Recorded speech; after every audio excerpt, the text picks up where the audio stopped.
Hello guys, welcome to my channel data driven time. मेरा नाम सागर। और जैसा कि आप सभी लोगों को पता है कि हमारा पावर क्वेरी का कोर्स चल रहा है, जो मैं यूट्यूब पे आपको फ्री ऑफ कॉस्ट प्रोवाइड करा रहा हूँ। ठीक है, तो उसमें हम लोगों ने काफ़ी सारे लेक्चर हम देख चुके हैं। हम अपेंड फाइल, मर्ज फाइल, कॉलम कैसे क्रिएट करते हैं, नॉर्मल जो हेडर्स वगैरह कैसे उसके डेटा टाइप्स चेंज करते हैं, वो सब चीज़ें हम लोग देख चुके हैं। तो आई होप कि आप सब लोगों ने प्रीवियस लेक्चर देख लिए होंगे, बिकॉज आपने अगर प्रीवियस लेक्चर देखे होंगे तो ही ये लेक्चर आपके थोड़ा सा समझ में आने वाला है। बिकॉज प्रीवियस लेक्चर में जो भी कराया है वो सब हम इस लेक्चर में आज यूज़ करने वाले हैं। तो अगर आपने प्रीवियस लेक्चर नहीं देखे हैं, आप चैनल पर पहली बार आए हैं, तो फर्स्ट टाइम तो चैनल को आप सब्सक्राइब कीजिएगा और बेल आइकन पे क्लिक कर लीजिएगा, जिससे टाइम टू टाइम आपको नोटिफिकेशंस मिलते रहे। और आप प्रीवियस लेक्चर जाके देखें और उसके बाद फिर ये लेक्चर को आप देखें। ठीक है। तो प्रीवियस लेक्चर में हमने क्या करा था? प्रीवियस लेक्चर में हमने अपेंड सीखा था कि फोल्डर से फाइल को कैसे अपेंड करते हैं, और हमने देखा था कि फोल्डर से ऑटोमेटिकली कैसे अपेंड करते हैं।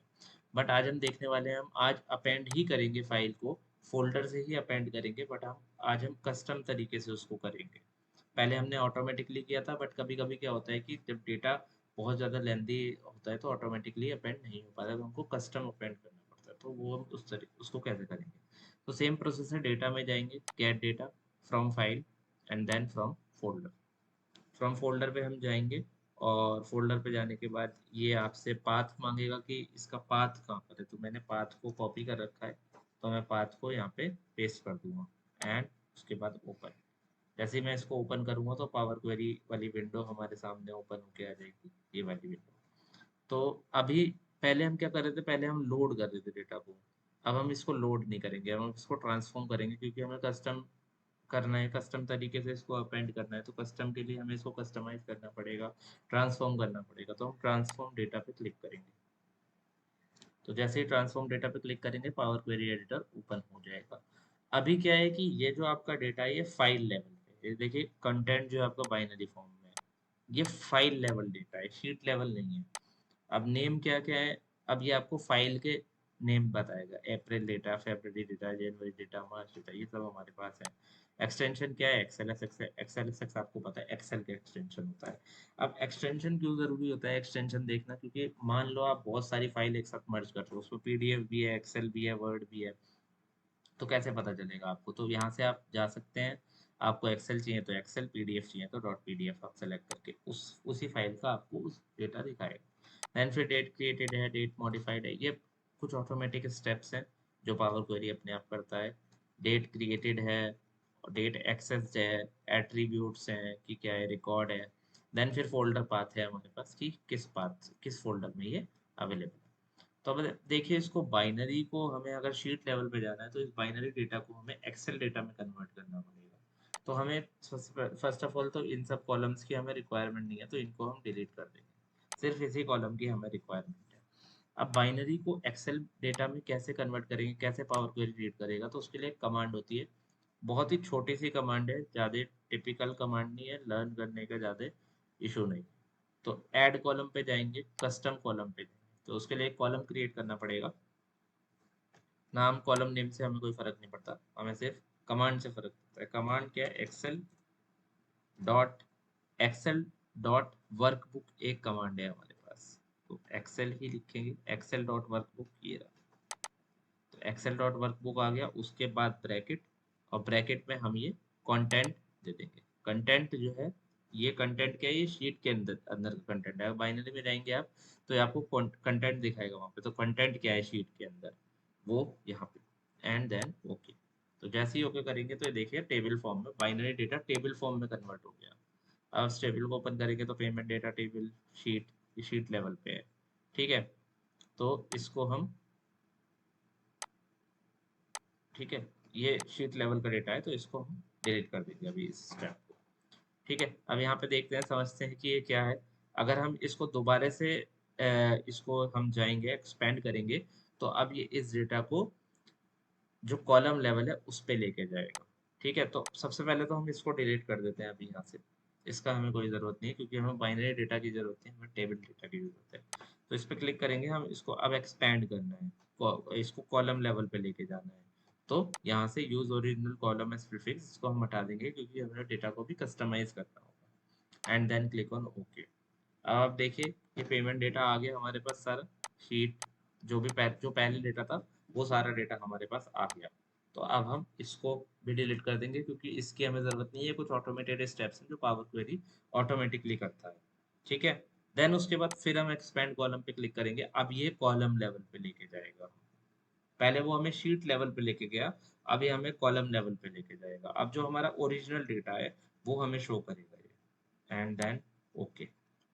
और देखिए ओरिजिनल डेटा हमारा आ गया, यही डेटा था जो हमने लास्ट टाइम करा था अपेंड ऑटोमेटिकली। ठीक है, तो यही डेटा था हमारा उसके। अब हम इसको वही हमारे जो प्रीवियस स्टेप्स हैं वो कर लेते हैं। हेडर्स इसको बना देते हैं फर्स्ट रो को। और देखिए जब भी आप हेडर प्रमोट करते हैं तो आप राइट साइड पे देखिएगा टाइप भी उसके चेंज कर देता है। अगर आपको लगता है कि आपको अभी टाइप चेंज करने हैं तो आप देख सकते हो, चेंज रहने दे सकते हो। अगर आपको लगता है कि आपको और इसमें ट्रांसफॉर्मेशन करने हैं उसके बाद आप डेटा टाइप एंड में चेंज कीजिएगा, क्योंकि डेटा टाइप हमेशा एंड में चेंज किए जाते हैं जब हम सारे ट्रांसफॉर्मेशन कर लेते हैं। तो चेंज टाइप को अभी हम हटा देंगे। ठीक है, तो हमारा सारा डेटा आ गया। ठीक है, अब एक चीज और देखनी है हमें, जब क्लास में जाएंगे तो यहाँ पे देखिए, यहाँ पे आपको fifth class, six class, seventh, eight, nine, tenth दिखा रहा है, यही क्लासेस थी हमारे पास। बट एक क्लास आपको कॉलम भी दिखा रहा है कुछ यहाँ पे। ये कोई कॉलम नहीं है जो हमने नहीं क्रिएट करते, वो नहीं है, पावर क्वेरी ऑटोमेटिकली क्रिएट करता है।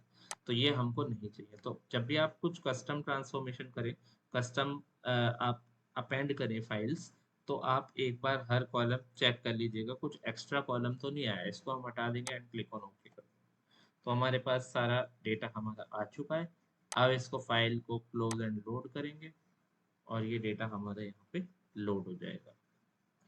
एक चीज हम भूल गए, हम डेटा टाइप चेंज करना भूल गए। वैसे तो इसने ऑटोमेटिकली डिटेक्ट कर लिया था, बट फिर भी एक बार हम करेंगे। डबल क्लिक कीजिएगा क्वेरी पे, आप दोबारा पावर क्वेरी एडिटर पे आ जाएंगे। तो डेटा टाइप हम चेक कर लेते हैं एक बार। ये आईडी है तो टेक्स्ट और उसका कॉम्बिनेशन है, बट हम इसको टेक्स्ट फॉर्म में रखेंगे। देखिए आईडी को टेक्स्ट फॉर्म में क्यों रखते हैं, मैंने आपको लास्ट टाइम भी बताया था। जब भी कोई मैथमेटिकल चीज होती है, मैथमेटिकल नंबर्स होते हैं और उस मैथमेटिकल नंबर्स को हमें कुछ यूज नहीं करना होता कहीं, तो हम उसको टेक्स्ट फॉर्म में रखते हैं। नेम हमेशा टेक्स्ट फॉर्म में रहेगा, लास्ट नेम भी हमेशा टेक्स्ट फॉर्म में रहेगा, डेट हमेशा डेट फॉर्मेट में रहेगी। ठीक है, क्लास हमेशा ये न्यूमेरिकल फॉर्मेट है, बट हमें इसमें कुछ मल्टीप्लिकेशन या कुछ मैथमेटिकल ऑपरेशन नहीं करना है, तो इसको हम टेक्स्ट फॉर्म में रखेंगे। पेमेंट स्टेटस हमारा टेक्स्ट फॉर्म में रहेगा, एंड यहाँ से हम क्लोज एंड लोड कर देंगे तो ये दोबारा से ट्रांसफॉर्म हो जाएगा डेटा। देखिए पूरा डेटा हमारे पास आ चुका है। हमें पता थी हमारे डेटा में 400 रोज थी, यहाँ पे हमारे पास 400 रोज है डेटा में, आप देख सकते हैं यहाँ पे भी और यहाँ पे भी आ रहा है 400 रोज प्रोवाइड। पूरा डेटा वैसे का वैसे ही हमारे पास आ चुका है। अब मैं आपको बताना चाहता हूँ कि मैंने आपको कस्टम और ऑटोमेटिक दोनों क्यों सिखाया। देखिए कस ऑटोमेटिक जब ज़रूरत होती है, जब हमारे पास डेटा ज़्यादा बड़ा नहीं है, छोटा डेटा है, उसको हम करना चाहते हैं, ऑटोमेटिकली हो जाता है। जब हमारे पास बहुत बड़ा डेटा होता है, बहुत सारे कॉलम्स होते हैं, बहुत सारे फाइल एक्सटेंशन होते हैं, तब हमको कस्टम के थ्रू ही जाना पड़ेगा।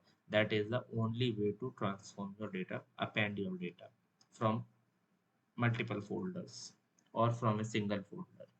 ओके, तो इस तरीके से हम कर सकते हैं। तो थैंक यू वेरी मच इस लेक्चर को देखने के लिए। अगर आप चैनल पर पहली बार आए तो चैनल को सब्सक्राइब कीजिएगा, वीडियो को लाइक कीजिएगा, अपने फ्रेंड्स को भी इस वीडियो को शेयर कीजिएगा ताकि वो भी फ्री में पावर सीख सकें। अगर आप एक्सेल सीखना चाहते हैं तो एक्सेल की प्लेलिस्ट है, आप जाके एक्सेस कर सकते हैं।